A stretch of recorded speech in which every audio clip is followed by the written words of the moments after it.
मुक्ता का 3 तल्ले का मकान, नीचे बैठक तो छत पर रसोई। अरे मुक्ता, गर्मा गर्म रोटी तो ला, बहुत स्वाद बनी है सब्जी। लाई माँ, बस 2 मिनट।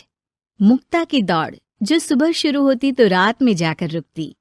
ऊपर नीचे करते करते पूरा शरीर थक जाता, लेकिन माँ, मैं आपके पैर में तेल लगाकर ही सोऊंगी, नहीं तो मुझे नींद नहीं आएगी। अरे जीती रहे बेटा, लेकिन तू थक जाएगी, वैसे भी तुझे 3 तल्ला चढ़ना है अभी। कैसी बात कर रही है माँ जी, मैं तो आज बहुत देर तक सोई थी, तो नींद कहाँ आएगी। सास को कब नींद लग जाती पता ही नहीं चलता। अगले रोज, अरे मुक्ता, जरा सामने ठेले वाले से आलू तो ले आ, 5 किलो पापड़ बना देती हूँ। होली आ रही है, मेहमान आएंगे तो क्या कहेंगे कि इन लोगों के घर तो कुछ बना ही नहीं। माँ, मैंने सब बना लिया है, आप चिंता मत करिए। होली वाले दिन दही बड़ा और पकौड़ों का इंतजाम भी कर लिया है मैंने। सास को लगता है जैसे उसे न जाने कितनी गुणी और अच्छी बहू मिल गई। एक दिन मुक्ता की बुआ सास उन लोगों के घर आती है। अरे भाभी, आपने तो हीरा बहू पाई है बिल्कुल। हर एक काम को ऐसे कर रही है जैसे कि रोबोट। एक हमारी है, 2 रोटी खिला दे तो गनीमत समझो। अरे हम तो बेटे को देख के सोच रहे थे कि कलवासा है, पता नहीं कौन शादी करेगा, लेकिन देखो जय दूध से फपकती बहू आई है। हाँ भाभी, आप तो लक्की हो, लक्की। तभी वहां मुक्ता आ जाती है। क्या बुआ, काहे की लकी, देखो ना कैसा शरीर फूला जा रहा है। अब तक तो एक बच्चा भी हो जाना चाहिए था। अरे हो जाएगा बहू, क्यों चिंता कर रही है। कर्म कितने अच्छे हैं तेरे, तुझे तो जुड़वा बच्चे होंगे, एक बिटिया और एक बिटवा। होता भी ऐसा ही है। मुक्ता को 2 बच्चे एक साथ होते हैं। मुक्ता, जल्दी से ऑफिस के लिए खाना बना दो, मुझे देर हो रही है। हाँ, लेकिन जरा ये छोटे वाले को तो पकड़ लो, तब तक मैं रोटी सेक देती हूँ। मुक्ता सारे घर का काम बड़े ही मगन होकर करती। क्या पति, क्या सास, क्या बच्चे, रिश्तेदार, सभी की जरूरतों का ख्याल वो बखूबी रखती। लेकिन भाई चांद को भी ग्रहण लग जाता है।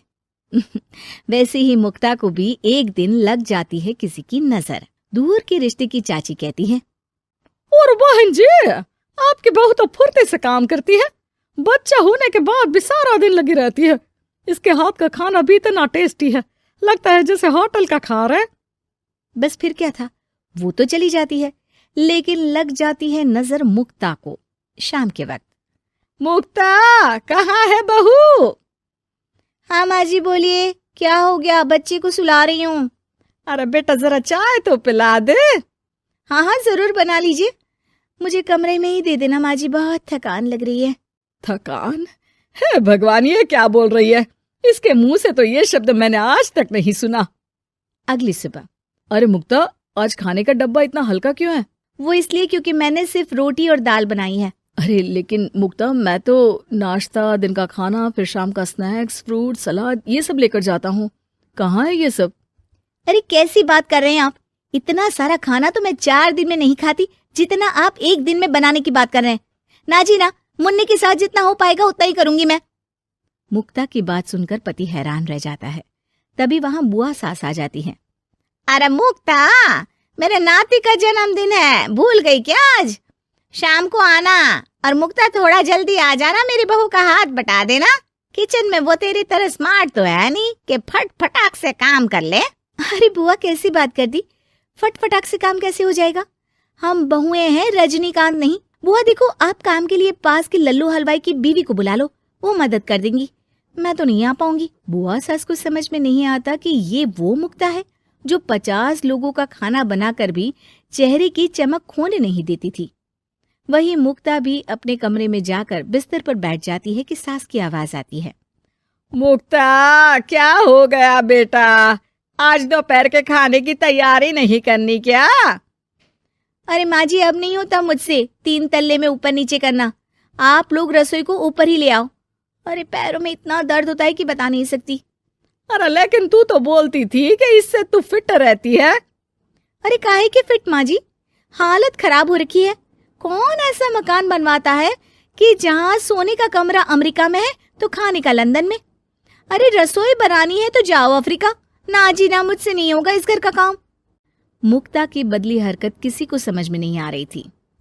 अरे ये मुक्ता को क्या हो गया है? मुझे तो लगता है इसकी माँ ने पट्टी पढ़ाई होगी।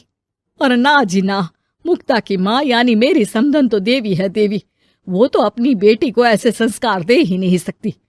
मुझे माजरा कुछ और ही लग रहा है। तभी वहां मुक्ता हाथ में प्लेट और सब्जी लेकर आ जाती है। माजरा? किस बात का माजरा? खैर माँ जी, जरा ये सब्जी तो काट दीजिए, और हाँ, इसके बाद मैं आटा यहीं दे जाऊंगी, गूंद देना।